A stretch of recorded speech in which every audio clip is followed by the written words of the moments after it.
सोलब्लिस हिंदी में आपका स्वागत है। एक सफल विवाह के लिए आध्यात्मिक आदर्श। यदि आप सभी मित्रों में एक मित्र की तलाश करते हैं तो आपके सभी रिश्तों में सच्ची मित्रता स्थापित हो सकती है। पारिवारिक, भाईचारा, वैवाहिक और आध्यात्मिक। वैवाहिक रिश्ते में दोस्ती बेहद ज़रूरी है। केवल सेक्स किसी जोड़े को करीब नहीं लाएगा, वास्तव में यह उन्हें बहुत जल्द अलग कर देगा यदि सच्चे प्यार और दोस्ती की उच्च प्रवृत्ति प्रबल नहीं हो तो। जब सेक्स को शादी का सबसे महत्वपूर्ण हिस्सा बना दिया जाता है तब कामुक संतुष्टि की शुरुआती लाली फीकी पड़ जाती है और जोड़े की एक दूसरे में रुचि कम हो जाती है। जो लोग सच्चे प्रेम और इंद्रिय आकर्षण के बीच अंतर नहीं करते उनका बार बार मोह भंग होता है।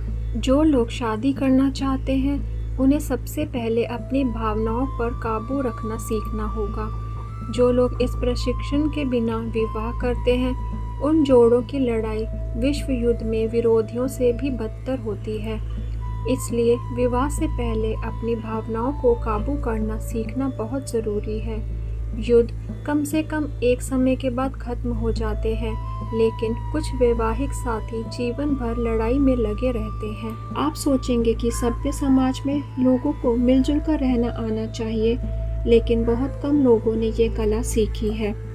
विवाह को उच्च आदर्शों और ईश्वर की प्रेरणा की पदिरा पर पोषित किया जाना चाहिए, तभी ये एक खुशहाल और पारस्परिक रूप से लाभप्रद मिलन होगा। एक बार बोस्टन में मुझे एक कथित रूप से आदर्श जोड़े की शादी की सालगिरह समारोह में बोलने के लिए आमंत्रित किया गया था। जैसे ही मैं उनके घर में दाखिल हुआ मुझे लगा कि कुछ गड़बड़ है। मैंने दो भरोसेमंद छात्रों से पूरी शाम चुपचाप जोड़े पर नजर रखने को कहा। उन्होंने मुझे बताया कि जब पति पत्नी दूसरों के सामने आते थे तो वे मुस्कुराते थे और एक दूसरे को प्यार से संबोधित करते थे, हाँ मेरे प्रिय, बेशक मेरे प्रिय। लेकिन जब उन्हें लगा कि वे रसोई या पेंट्री में अकेले हैं तो वे लड़ने लगते थे। तो मैंने उनसे बात की, आप ऐसा व्यवहार क्यों करते हैं? मुझे इस घर में बहुत अशांति महसूस हो रही है। इस चांदी की शादी में बहुत सारा लोहा है। पहले तो वे नाराज हुए, लेकिन मैंने मामले को आगे बढ़ाया। हर समय लड़ने से तुम्हें क्या हासिल होता है? मैंने उन्हें अच्छी तरह समझाने की कोशिश की।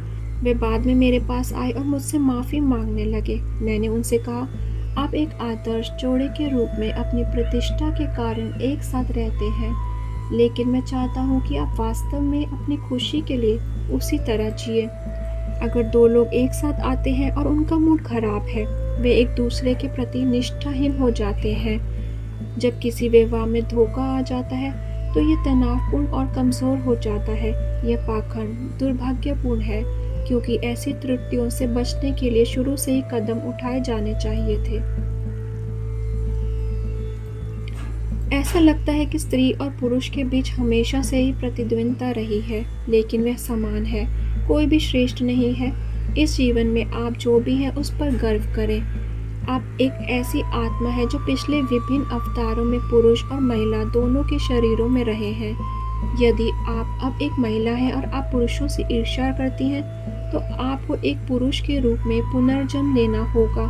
यदि आप अभी पुरुष हैं और महिलाओं से श्रेष्ठ महसूस करते हैं तो आपको एक महिला के रूप में जन्म लेना पड़ सकता है।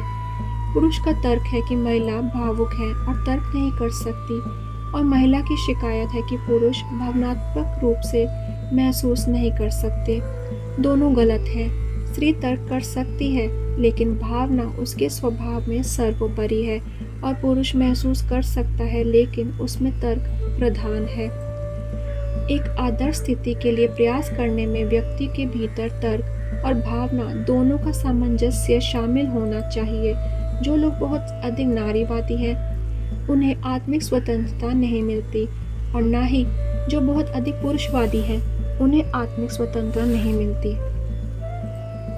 प्रत्येक लिंग को दोस्ती और समझ के माध्यम से एक दूसरे से सीखकर संतुलन की दिशा में प्रयास करना चाहिए। महान संतों में हम आदर्श पुरुषोचित और स्त्रियोचित गुणों को संयुक्त रूप से देख सकते हैं। जब आप उस सामंजस्यपूर्ण संतुलन को प्राप्त कर लेंगे तो आप उन प्रमुख पाठों में से एक सीख लेंगे जिसके लिए आपको इस संसार में भेजा गया था। जीवन ईश्वर प्राप्ति के लिए है। भौतिकवादी तरीके से एक तरफा जीवन मत जिए। आत्म नियंत्रण रखें, अपने सभी इंद्रियों पर नियंत्रण रखें, बुद्धिमत्ता से कार्य करें, जीवन पर विजय प्राप्त करें और स्वतंत्रता प्राप्त करें। इंसान को सीखने का समय लगभग 70 वर्ष तक मिलता है। जब मृत्यु आएगी तो तुम्हारी शिक्षा पूरी नहीं होगी और तुम्हें पुनः इसी विद्यालय में आना पड़ेगा जब तक कि आपने ईश्वर को नहीं पा लिया है और उसकी सारी बुद्धिमत्ता प्राप्त नहीं कर ली है और अपने जीवन में उसके सभी आशीर्वादों को व्यक्त नहीं कर लिया है। सीखने के इस पथ पर ईमानदारी से शुरुआत करें। आरंभ से ही अपने आप को ईश्वर से संतृप्त करें। ईश्वर के उपहारों से अधिक उनसे प्यार करें। उनके पास आपके प्यार के अलावा सब कुछ है। उन्होंने हमें बनाया, इसलिए हमें पहले उन्हें खोजना चाहिए। हमारे यहाँ होने का एकमात्र कारण भगवान को ढूंढना और उनके पास वापस जाना है। पहले ईश्वर से प्रेम करें और अपने शरीर को ईश्वर का मंदिर बनाएं। हर काम भगवान का विचार करके करें। सर्वोच्च खुशी के पीछे जाएं और उसे दूसरों के साथ साझा करें। अपने प्रेम को ईश्वर के प्रेम में पूर्ण करें और समस्त मानवता को अपने प्रेम में शामिल करें। आप में से प्रत्येक को बहुत बड़ा काम करना है। अपने आध्यात्मिक उदाहरण से दूसरों को ईश्वर में परिवर्तित करना, दूसरों को ईश्वर को खोजने में मदद करना सबसे बड़ा उपहार है जो आप दे सकते हैं। तो याद रखें, पहले भगवान और आज से ही शुरू करें, कल से नहीं। शरीर, मन, आत्मा, इच्छा, इंद्रियां, सब कुछ भगवान के साथ होना चाहिए। तब आप स्वतंत्र होंगे और घर की यात्रा के लिए तैयार होंगे और आपको इस दुनिया की परेशानियों, कठिनाइयों और युद्धों में वापस नहीं आना पड़ेगा। जैसे जैसे किसी की अस्तित्व की यात्रा आगे बढ़ती है, वह आत्मा में गहरी अंतर्दृष्टि से पाता है कि जीवन की खोज में मैं कौन हूँ, मैं यहाँ क्यों हूँ।